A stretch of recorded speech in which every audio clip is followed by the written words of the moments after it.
Hey there, Ashley here, and I want to talk to you guys today about cheating and lying in a relationship. Why do people cheat in a relationship? If you're cheating in a relationship, you're not being authentic, and that doesn't feel good. Cheating, you know how you feel when you're cheating. If somebody's at home believing you are their person because you had that talk, but you find yourself with another person or thinking about another person, and then you're feeling guilty, but you don't want to tell this person because you don't want to hurt their feelings, and you do still love them, but you can't stop thinking about this other person.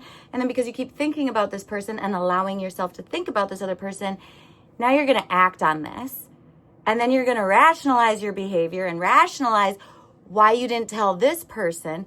And listen, that's just bad energy. And in this world, everything is energy. And energy can be neither created nor destroyed. It can only be transferred. And when you put that kind of negative energy out there, it is going to come back to you tenfold. So listen, my friends, if you cannot control your human desires, you're not ready for a committed relationship. And there's no shame in that game. You've just got to be authentic to this person. This person deserves your truth. Let them have their free will. Why do we lie to people? We lie to people because we fear if I tell this person the truth, they might not choose me, and that would feel bad. So I'm not going to tell them the truth so that they still choose me, but they're choosing a facade of you. They're choosing somebody you would like to believe is true of who you are, but it's not who you are. And no shame in that game again, but it is shameful when you don't tell this person. You have something to hide. If that feels bad for you, you probably shouldn't do it. If cheating feels good for you, then you've rationalized the crap out of it. I know, because I used to do that. And that's really hard to admit, especially on a social media platform, because once a cheater, always a cheater. That's a saying. However, if you consciously choose to not cheat or lie, you don't have to cheat or lie.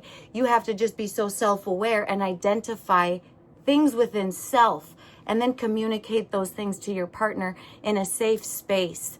And your partner should also be able to hear you with an open mind. There's no shame in the game. If I'm dating somebody 3 years and he says, "Hey, Ashley, there's this girl at work, and for whatever reason, I'm thinking about her a lot," that's letting me know that me and you are moving away from each other, and I am interested in getting back in connection with you, or I'm not. I'd like to pursue this. And then I'd be like, wow, that's really hard to hear, and it feels heavy, and it makes me want to cry because I'm feeling rejected and abandoned.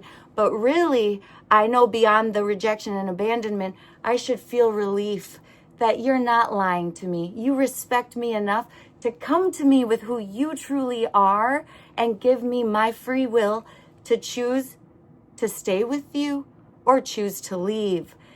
That's my free will. Let me choose what's best for me.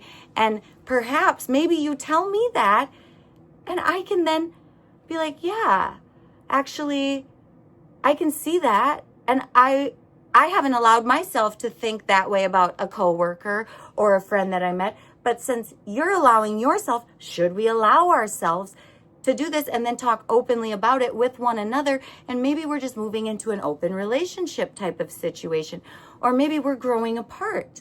It is okay. Everything is always changing and evolving. But if we don't be honest and authentic, then we crash and burn, because what goes around comes around fully. And you will have to atone for the bad choices you make. There's no shame in your truth. The only thing that becomes shameful about your truth is if you choose to not share that truth with people who that truth might change what they do with you in their life. And you have to deal with that hard choice.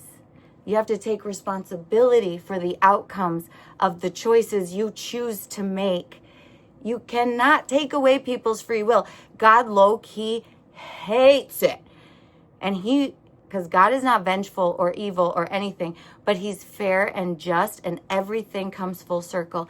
The pain that you inflict upon others will be inflicted upon you one way or the other in this life or the next. So friends, I just leave you with that. Be honest, be loving, be authentic in all of your interactions, because if you keep allowing yourself to do the stuff, you'll always be that way. And that's just not fun, to live with guilt and shame and take away the autonomy of other people. Let me choose what's best for me based on all the facts, okay? I am ever evolving. I thought I would be a cheater my entire life, and I had chalked it up to being normal. Like, I just can't tell people the way I am because they might not choose me, but I still choose them. I know the logic of my 20-year-old mind. But thank gosh, I went on my spiritual journey. I went into the silence of my own mind and I quieted the thoughts. I held space for them. And then God revealed all truths. So if anybody wants any feedback from me about what they should do in any given situation, I will tell you to do what feels right for you. But if it might hurt another person, then you need to tell them the truth. And I'll never tell you to lie to a person, ever. Namaste. Comment below. I seriously want to know your thoughts.